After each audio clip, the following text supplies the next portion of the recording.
Good evening and welcome to the Everyday Workers channel, where tonight we'll be taking down my Taran Tactical Glock 19.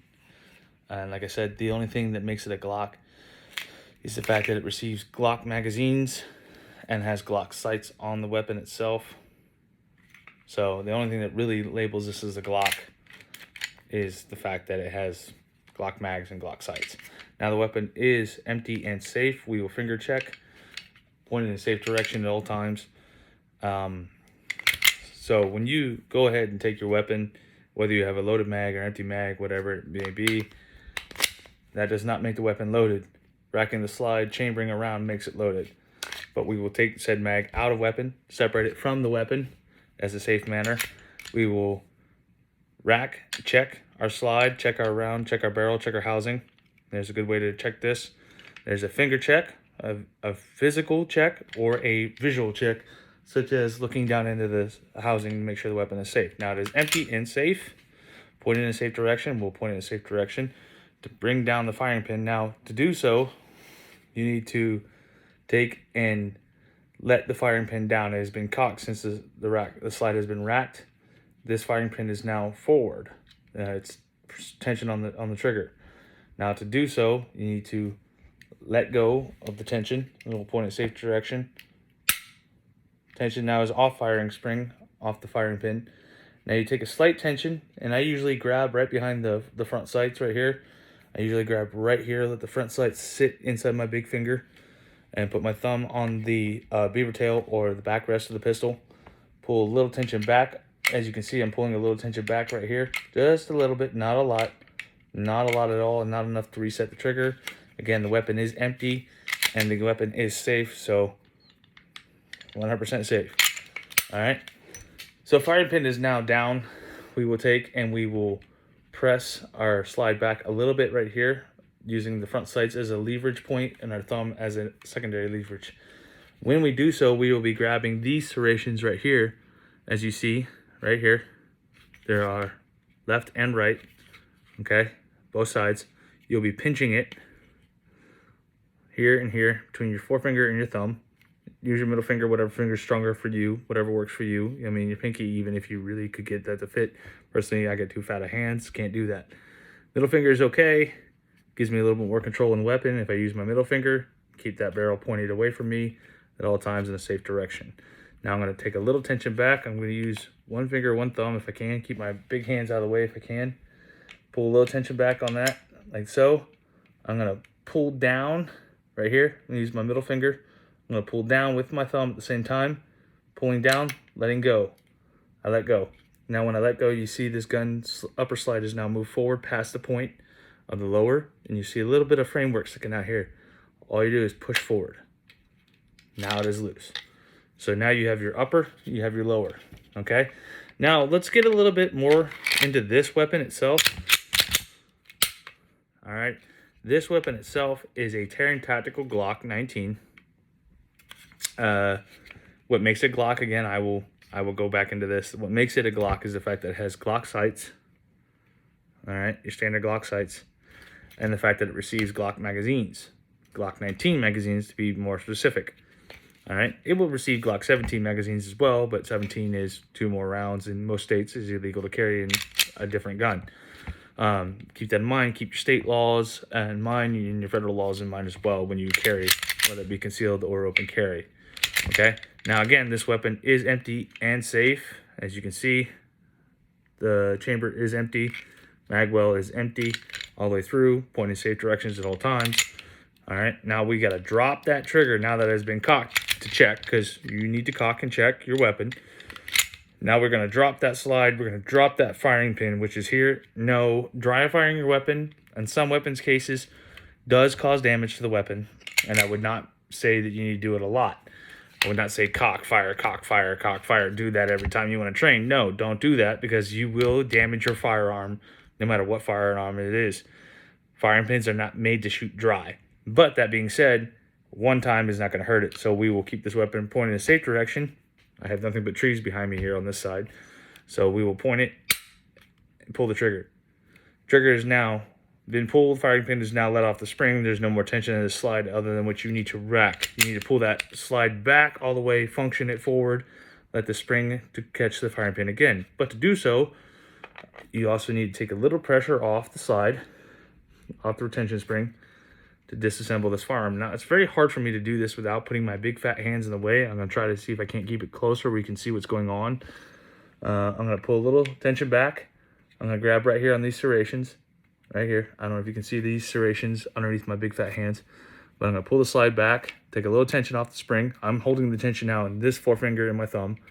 I'm going to pull down on these, let go. When I let go, this slide wants to go forward. Once it goes forward, your lower and your upper are now separated. This is a P80 lower. As you can see, that's a very, very fat trigger well for a Glock 19. That is not standard. This does not fit in any Glock holsters except for my leather Glock 19 holster. That's the only Glock holster that holds this firearm. Other than that, this gun in particular fits an H&K USP holster. Locks and fits in a whole nine. I'll show you guys that in a minute. Now, this is the inner. Standard Glock has a double recoil tension spring, same as the Taurus's, and the Taurus's take down the same this way. KC, your Taurus G3, it will take down exactly the same way, okay? But you'll see a little difference in your innards versus my innards. My innards, a single coil spring. I have a single coil high tension spring, which we're going to take out. All we do is just push a little bit on this back tab here, where it's sitting on the barrel housing. Let's make sure that's back in where it's supposed to be. And here we go. Oh, nope, I lied. Ah, okay.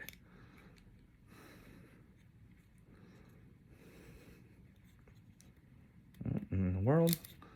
That means I need to clean this gun. That's all that means to me. Ah, I'm hitting too high. Hitting too high with my recoil spring bar in the front sight setting area. And then you rotate it till it drops in. There it goes. So it dropped in now. Just pushed a little bit against that spring, got it to fall down where it's supposed to be. We'll do this up close and personal. We'll make this centered where you can see where it's going on. I'll take my finger. I'm going to press upwards on this back housing here. This is about a slight half moon you can see here. I'm going to press upwards on this back housing here with my thumb, and that's going to bring that guide rod or retention spring out. I'm pressing this way, okay? Pressing to compress the spring like that, okay? Once I press, it comes out. That's out now. Now, to bring the barrel out of the housing, which we know is empty and safe, you're going to press up on the housing unit. Get your thumb out of the way of the barrel. Press up on the housing unit, take your other finger, run it forward. Once you've run it forward, you may now take this barrel, pull up on it as you're pulling it back. So pull up and back, and it will slide out. And then your slide is now empty, ready for you to clean the interior of the firing pin housing here, the upper slide serrations here, the running slides grooves here, clean your barrel, all around your barrel, inners your barrel, the whole nine, you know what I mean? You can even put a little lube on your spring if you wanted to. But the reassembly is just the reverse order of that. You take your barrel, take your slide, and you're going to go in first, get it through the housing on the front slide, go past the housing on the slide here, and go past, and now you're going to push down and back as you slide it back, okay? So push down as you slide it back, and it'll lock in as soon as you do. Once you do that, you take your spring, and you will complete the housing here. I'm sorry about that, folks. My camera seems to not want to sit still on my bed. Anyhow, you take your reduction spring or recoil spring, however you want to call it, and you put it through this tiny little hole right here in the front. And you make sure that you have the right side of your spring, because obviously one side's fatter than the other. There's a little bitty dot right there in the front of that one, big fat dot in the front of this one. So take your little bitty dot, fit it with a little bitty hole. So take there and line that in. Once you line that in, you press pressure on it, get it to sit back in the housing it was in prior when you took it out. Now, some barrels have double notches, different stages.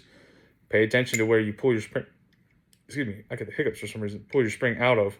you can make sure you put it back into the same staging. Once you put it back in the same staging, you take your lower, find your rail system. This is where my rail system starts on this pistol. I'm going to line up the rail system in the back of this slide right here. See these two cut grooves? They fit these two cut grooves right here. Okay, see those grooves? Now I'm going to take and I'm going to slide those on like a puzzle piece. Slide it all the way back, all the way back. Once I get to this point, I let go. If the slide stays on, it is now locked in officially. I will press and check one more time, visually, and I will do it physically. One more time. Make sure that there is no magazine in said gun. There is not. I'm going to drop the slide and empty the trigger guard in a safe direction. This gun has now been fully disassembled and reassembled as one. This is a Taran Tactical Glock 19. This is also similar to G2, G3, Glock, original Glocks, Smith & Wesson, SDVE, your Smith & Wesson, I think that's about all the guns. I can't think of it. VDE, VD. They are all similar takedowns. The M&P is different. They are not the same. SIG's takedowns are different. They are not the same. H&K takedowns are not the same. CZ's takedowns are not the same. But there's a few polymer weapons out there on the market today that use these serrations. If you see these serrations in a gun, 9 out of 10 times the firing pin has to be down, slide has to have tension off, and you pull down on these, and then the slide will go forward. Other than that, I can't tell you any different. I mean, if you got a lever here on the side, which I have several weapons that have a lever right here on the side, slide has to be all the way back in the lock position on the slide lock lever itself. Then you can take down the takedown lever, and then slowly, with tension pulled back on the slide, let off the slide lock lever, and then slowly let the slide go forward, and once it goes forward, it will slide off the gun. But that leaves your firing pin charged and ready to go when you put the slide back on. So keep that in mind. This is a different weapon. It is empty and safe, pointed in a safe direction. We can pull the firing pin and let the firing pin drop all the way down, no tension on the firing pin whatsoever, so we can storage the firing pin down. Some guns that are double action, you cannot do that. Some guns that are single double action or a single to semi-automatic action, you can. Most guns you can. This is one of the few striker fires that are not double action, but single to double action, you can let the tension down. So, Casey, this will do the same thing your G3 will, okay? Same takedown. If you need a little bit more instruction, feel free to call me or drop a comment below, and I will get back to you, brother. All right? You guys have a great night. Enjoy yourselves. Behave yourselves on the weekend. I'll talk to you guys later. Bye.